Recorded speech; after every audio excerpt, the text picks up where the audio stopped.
ওম শান্তি। আজ 8ই জুন 2024-এর বাবার অমূল্য মধুর মহাবাক্য শুনব। আজকের মুরলিতে বাবা বলেন, মিঠে মিঠে বাচ্চে, স্মরণ দ্বারা বিকর্ম বিনাশ হয়, ট্রান্স দ্বারা নয়। ট্রান্স তো পয়সার খেলা, তাই ট্রান্সে যাওয়ার আশা রেখো না। আজকের মুরলির প্রশ্ন, মায়ার ভিন্ন ভিন্ন রূপের হাত থেকে বাঁচার জন্য বাবা সব বাচ্চাদের কোন সতর্ক বাণীটি দিয়েছেন? উত্তর, মিষ্টি বাচ্চারা, ট্রান্সের আশা রেখো না।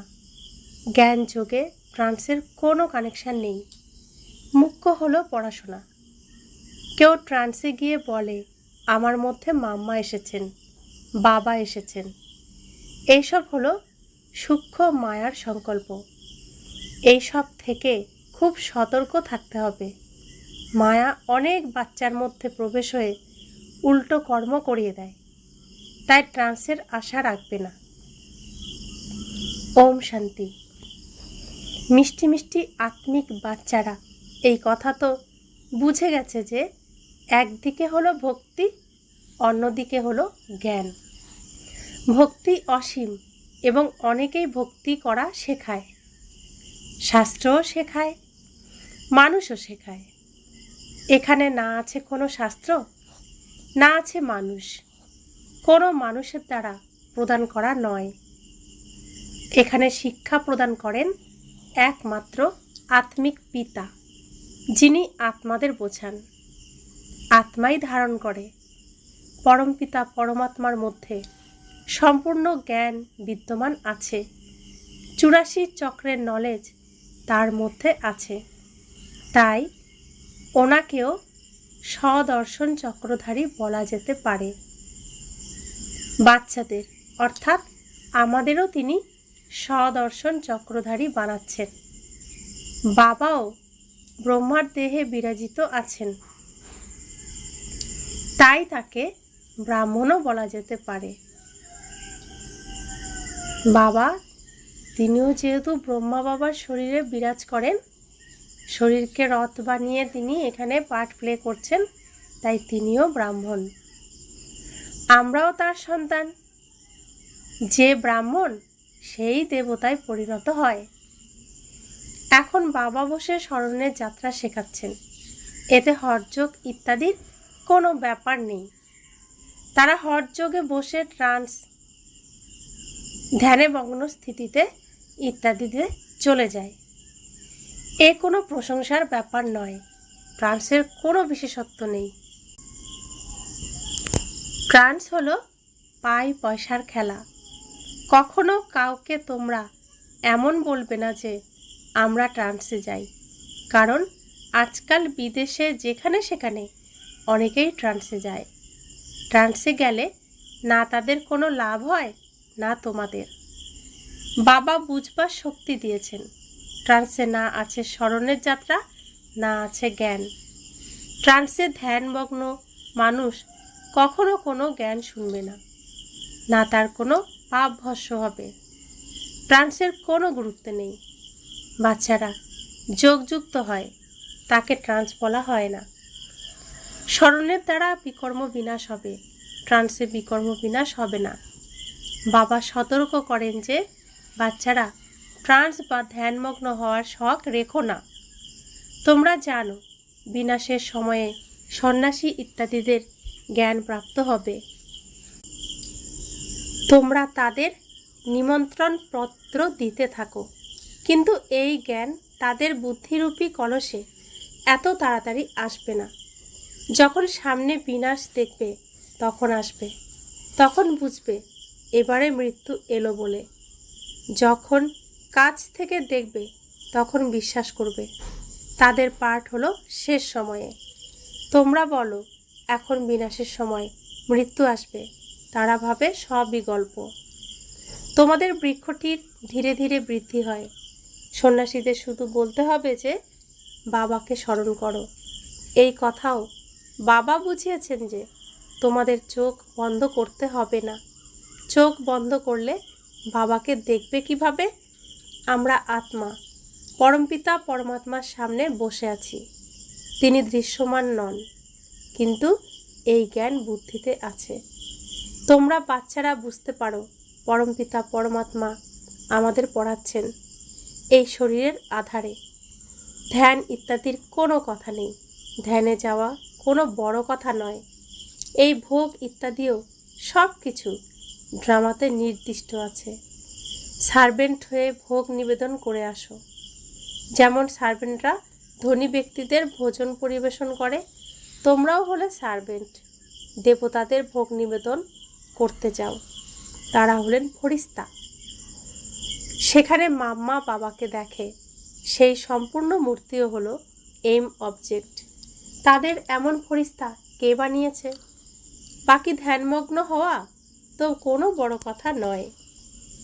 যেমন এখানে শিব বাবা তোমাদের পড়ান, তেমনই সেখানেও শিব বাবা এনার দ্বারা কিছু বোঝাবেন। সূক্ষ্মবতনে কি হয় এইটুকু শুধু জানতে হয়। বাকি ট্রান্স ইত্যাদিকে গুরুত্ব দিতে হবে না।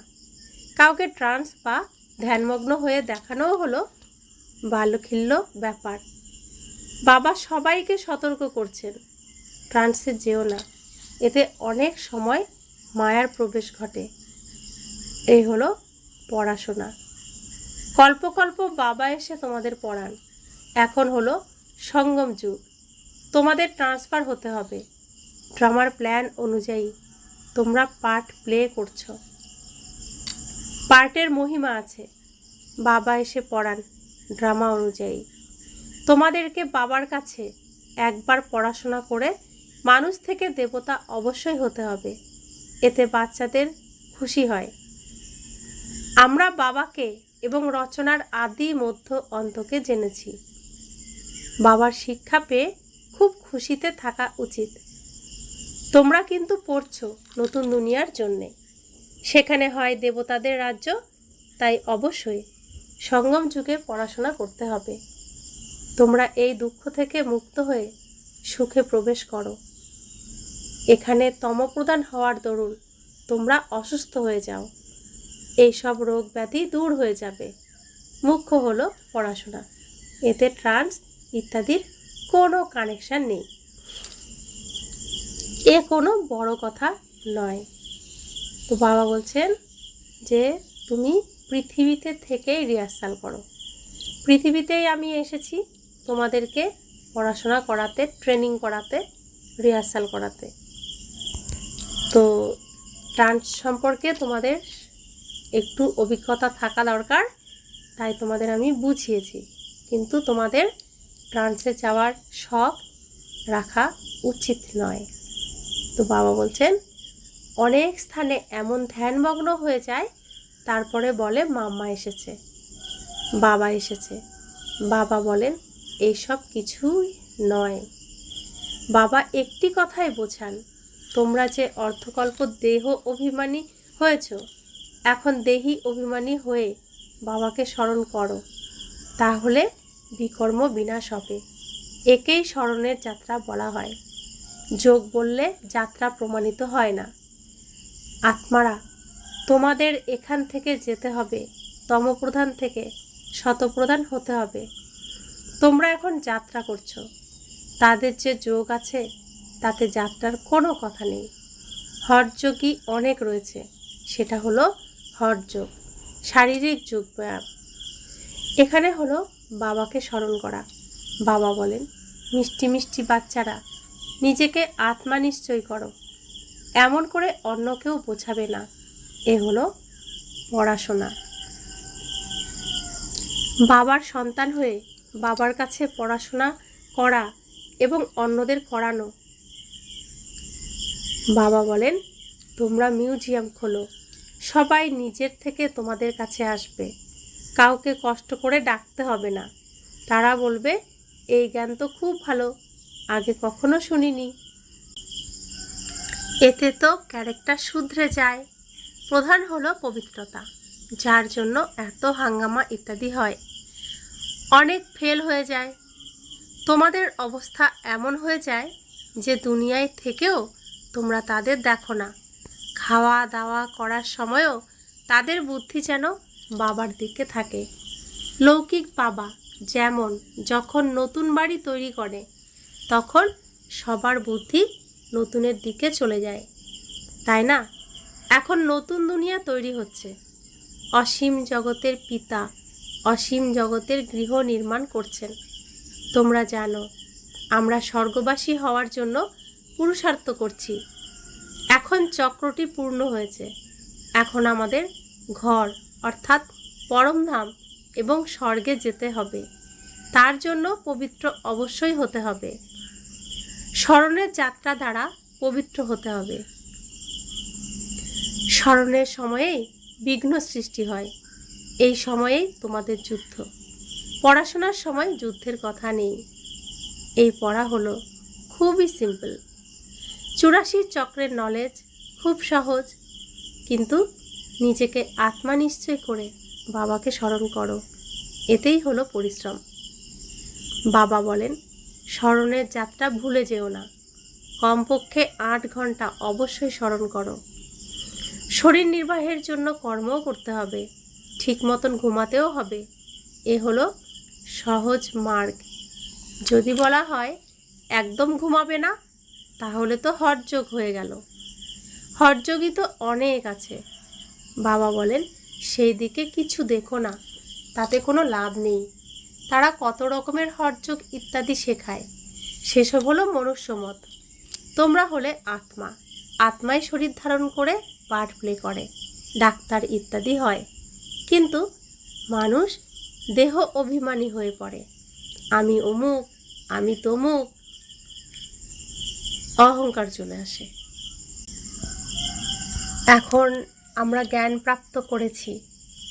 আমরা এখন জানি যে এই যে আমার শরীর এবং আমার কর্ম সম্পূর্ণটাই আগের জন্মের কর্মফল। আমি আগে যে সুকর্ম করেছি তারও কর্মফল। এই যে ঈশ্বরীয় বিশ্ববিদ্যালয়ে আমরা পড়ছি, স্বয়ং ভগবানের দ্বারা ভগবানের সংসারে ভগবানের পরিবারে এসেছি, এও তো আমার পূর্বজন্মের স্বীকৃতি, পূর্বজন্মের পুণ্যের ফল। তো এখন আমি যা তা আমার আগের জন্মের কর্মফল। এখন আমি যা করছি তার কর্মফল পাবো সামনের যে জন্মটি আমি পাবো। তো এখানে অহংকার করার কিছুই নেই। তো বাবা বলছেন আত্মারা এই সময় তোমাদের পরমপিতা পড়ান। তাই গায়ন আছে, আত্মা পরমাত্মা আলাদা থেকেছে বহুকাল, কল্প কল্প তাদের দেখা হয়। আমাদের বাবার সাথে দেখা হয় 5000 বছর পর এই পৃথিবীতে। আমরা বাবার কাছে বেশিক্ষণ থাকার সময় পাই না, নিজের বাড়িতে পরমধামে বেশিক্ষণ থাকার সময় পাই না। আমরা এই পৃথিবীতে প্রত্যেকটি জন্মে শ্রেষ্ঠ শ্রেষ্ঠ পার্ট প্লে করে এসেছি। আমরা সবসময় শ্রেষ্ঠ স্থানেই থেকেছি। পরমাত্মা আমাদেরকে স্পেশাল পার্ট দিয়েছেন অভিনয় করার জন্য। আমাদেরকে সব থেকে উচ্চ, সব থেকে ভালো ভালো পার্ট দিয়েছেন। এজন্য পরমপিতা পরমাত্মা শিব বাবা, আমার বাবাকে কোটি কোটি ধন্যবাদ, কোটি কোটি প্রণাম, শুক্রিয়া বাবা।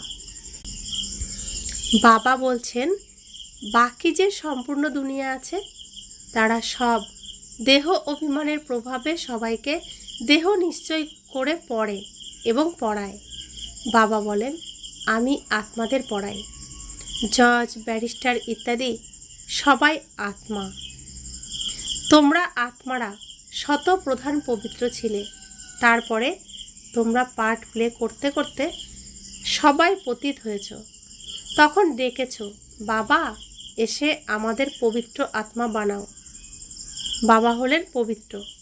এইসব কথা যখন শুনবে তখন ধারণা হবে।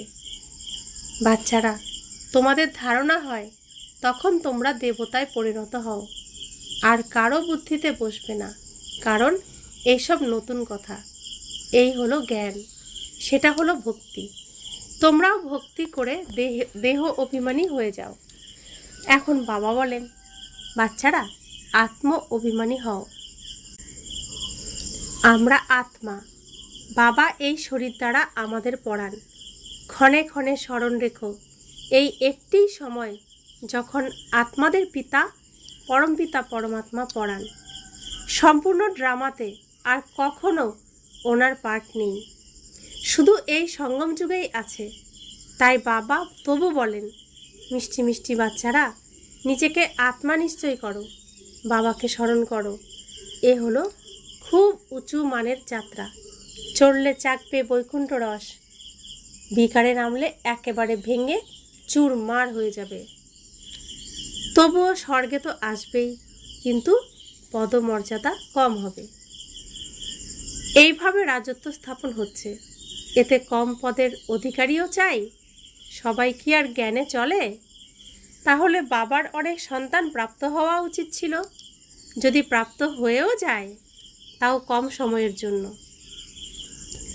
মায়েরা তোমাদের অনেক মহিমা গায়ন হয়, বন্দে মাতরম গাওয়া হয়। জগৎ অম্মার বিশাল মেলা আয়োজিত হয়, কারণ তিনি অনেক সার্ভিস করেছেন। যে অনেক সার্ভিস করে সে বড় মানের রাজা হয়। দিলওয়াড়া মন্দির হলো তোমাদেরই স্মরণে। কন্যারা, তোমাদের সেবায় অনেক সময় দেওয়া উচিত। তোমরা ভোজন ইত্যাদি তৈরি করো। স্মরণে বসে খুব শুদ্ধ ভোজন তৈরি করা উচিত, যাতে কাউকে খাওয়ালে তারও হৃদয় শুদ্ধ হয়ে যায়। এমন অনেক কম আছে যাদের এমন ভোজন প্রাপ্ত হয়। নিজেকে জিজ্ঞাসা করো, আমরা কি শিব বাবার স্মরণে স্থিত হয়ে ভোজন তৈরি করি, যা খেলেই তাদের মন দ্রবীভূত হয়ে যাবে? ক্ষণে ক্ষণে বিস্মৃতি ঘটে। বাবা বলেন, বিস্মিত হওয়াও ড্রামাতে নির্দিষ্ট আছে, কারণ তোমরা এখন 16 কলা সম্পূর্ণ হওনি। সম্পূর্ণ অবশ্যই হতে হবে। পূর্ণিমার চাঁদের আলোয় কত ঔজ্জ্বল্য থাকে, সেই আলো কমে ক্ষীণ রেখায় এসে দাঁড়ায়, গভীর অন্ধকার হয়ে যায়, তারপরে আবার হয় উজ্জ্বল সকাল। এই বিকার ইত্যাদি ত্যাগ করে বাবাকে স্মরণ করলে তোমাদের আত্মা সম্পূর্ণ হয়ে যাবে। তোমরা চাও মহারাজা হই, কিন্তু সবাই হতে পারবে না। পুরুষার্থ সবাইকে করতে হবে।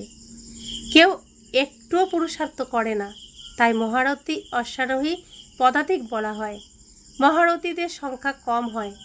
প্রজা বা সৈন্য সংখ্যায় যত হয়, তত কমান্ডার বা মেজর হয় না। তোমাদের মধ্যেও কমান্ডার, মেজর, ক্যাপ্টেন আছে, পদাতিকও আছে। তোমাদের এই হলো আত্মিক সৈন্যবাহিনী। সমস্ত কিছু নির্ভর করছে স্মরণের যাত্রায়, তার থেকেই শক্তি প্রাপ্ত করবে। তোমরা হলে গুপ্ত ওয়ারিয়ার্স, সৈনিক। বাবাকে স্মরণ করলে বিকর্মের যা অবশিষ্ট আছে সেসব ভস্ম হয়ে যাবে।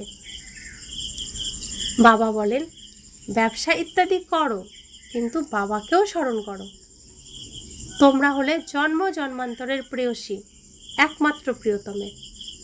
বাবা আমাদের কোথায় রেখেছে? একদম হৃদয়ের সিংহাসনে রেখেছে। আমাদের সব সময় তিনি আলাদা রকমের যত্ন করেছেন। সব সময় তিনি আমাদের শ্রেষ্ঠ রেখেছেন। এখন সেই প্রিয়তমকে পেয়েছ, তো তাকে স্মরণ করতে হবে। জ্ঞানে আসার পূর্বে যদিও স্মরণ করেছ, কিন্তু তাতে বিকর্ম বিনাশ একটুও হয়নি। বাবা বলেছেন, তোমাদের এখানে তমপ্রধান থেকে শতপ্রধান হতে হবে। আত্মাকেই হতে হবে। আত্মাই পরিশ্রম করছে। এই জন্মেই তোমাদের জন্ম জন্মান্তরের অবশিষ্ট দূর করতে হবে। এই হলো মৃত্যুলোকের শেষ জন্ম। তারপরে যেতে হবে অমরলোক। আত্মা পবিত্র না হয়ে যেতে পারবে না। সবাইকে নিজের নিজের হিসেব মিটিয়ে যেতে হবে। যদি দণ্ডভোগ করে যাবে, তো পদমর্যাদা কম হয়ে যাবে। যারা দণ্ডভোগ করে না, তারাই শুধুমাত্র মালার 8 দানা রূপে স্থান অর্জন করে।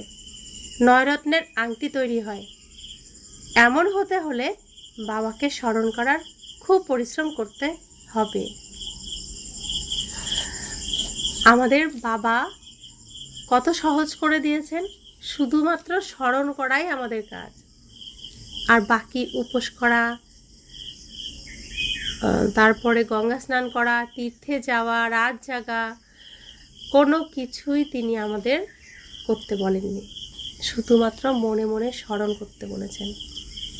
কত সহজ, তবুও আমরা মায়ার কাছে যুদ্ধে হেরে যাই। अच्छा, मीठे मीठे सिखिलाते बच्चों प्रति माता पिता बाप दादा का याद प्यार और गुड मॉर्निंग। रूहानी बाप की रूहानी बच्चों को नमस्ते। हम रूहानी बच्चों की रूहानी माता पिता बाप दादा को याद प्यार गुड मॉर्निंग और नमस्ते नमस्ते नमस्ते। शुक्रिया बाबा, शुक्रिया बाबा, शुक्रिया। धारणार जन्य मुख्य सार एक, संगम जुगे নিজেকে ট্রান্সফার করতে হবে। পড়াশোনা ও পবিত্রতার ধারণা দ্বারা নিজের ক্যারেক্টার শোধরাতে হবে। ট্রান্স ইত্যাদির শখ রাখবে না। 2, শরীর নির্বাহের জন্য কর্ম করতে হবে। ঠিক মতন ঘুমাতেও হবে, এটা হঠযোগ নয়। স্মরণের যাত্রাকে কখনো ভুলবে না। যোগযুক্ত হয়ে এমন শুদ্ধ ভোজন রন্ধন করো এবং অন্যদের খাওয়াও, যাতে সেই খাবার খেয়ে তাদের হৃদয় শুদ্ধ হয়ে যায়। তো কত সহজ যুক্তি বাবা বলছেন। আমরা তো রোজ এমনিই রান্না করি, তো সেই রান্নাটা এখন বাবার স্মরণে, বাবার সমস্ত গুণের মশলা দিয়ে আমরা যেন রান্নাটা করি, বাবাকে স্মরণ করে রান্নাটা করি। বরদান, নিজের সূক্ষ্ম শক্তিগুলির উপরে বিজয়ী হওয়ার রাজ ঋষি স্বরাজ্য অধিকারী আত্মা ভব। কর্মেন্দ্রিয় জিত হওয়া তো সহজ, কিন্তু মন বুদ্ধি সংস্কার এই সূক্ষ্ম শক্তিগুলির উপর বিজয়ী হওয়া, এটাই হলো সূক্ষ্ম অভ্যাস। যে সময়ে যে সংকল্প, যে সংস্কার ইমার্জ করতে চাও, সেই সংকল্প, সেই সংস্কার সহজ ধারণ করতে পারা, একে বলা হয় সূক্ষ্ম শক্তিগুলির উপরে বিজয়, অর্থাৎ রাজ ঋষি স্থিতি।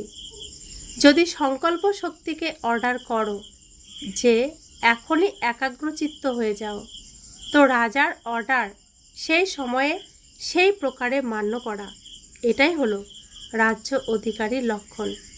এই অভ্যাসের দ্বারা অন্তিম পরীক্ষায় পাশ হয়ে যাবে। বাবা আমাদের কত সহজ করে বৈকুণ্ঠ প্রাপ্তর রাস্তা বলে দিয়েছেন। আমরা আগে কত রাত জেগে জেগে পুজো করতাম, তারপরে 2-3 দিন ধরে উপোস থাকতাম। এখন বাবা এত সহজ, এত সুন্দর রাস্তা বলেছেন, যেহেতু খুশিতে নাচতে নাচতে করা সম্ভব। কিন্তু মায়া যদি না থাকতো তাহলে কত সহজ হতো। মায়া আমাদের হারিয়ে দেওয়ার চেষ্টা করে, বিঘ্ন সৃষ্টি করে। তো মায়া আছে বলেই আবার আমরা বুঝতে পারি যে আমার কতটা শক্তি অর্জন হয়েছে। নিজেকে পরীক্ষা করা যায়। বাবা বলেন নিজেকে চেক করো, তো সেই চেকও আমরা করতে পারি। স্লোগান, সেবার দ্বারা যে শুভেচ্ছা বা আশীর্বাদ প্রাপ্ত হয়, সেটাই হলো সব থেকে বড় থেকেও বড় প্রাপ্তি। তো বাবা বলছেন সব থেকে বড় উপার্জন হলো আশীর্বাদ সঞ্চয় করা। তো যত আমি অন্যকে সম্মান দেব, অন্যকে ভালোবাসবো, আমার মধ্যে দয়া ভাব, করুণা ভাব, ক্ষমা ভাব থাকবে, তবে অন্যকে আমি তা দিতে পারবো। আর দিতে পারলেই আশীর্বাদ প্রাপ্ত করব। তো রাহুর দশা কাটাতে হলে আমাদেরকে এই রাস্তায় অবলম্বন করতে হবে। আমরা যতই উপার্জন করি, যতই আমাদের বাহুবল, সম্বন্ধ সম্পর্কের বল থাকুক, কিন্তু রাহুর দশা, গ্রহের দশা কাটাতে কোনো ব্রাহ্মণ এনে আমাদের গ্রহ পূজা করাতে হয়। সেখানে বাহুবল, সম্বন্ধ সম্পর্কের বল, ধনের বল কাজে লাগে না। তাই বাবা বলছেন যে তোমরা তো এগুলো করো খারাপটাকে কাটানোর জন্য। শুধু তোমরা এত কিছু না করে আশীর্বাদ সঞ্চয় করো, তবেই তোমার রাহুর দশা কেটে বৃহস্পতির দশা এসে যাবে। ওম শান্তি।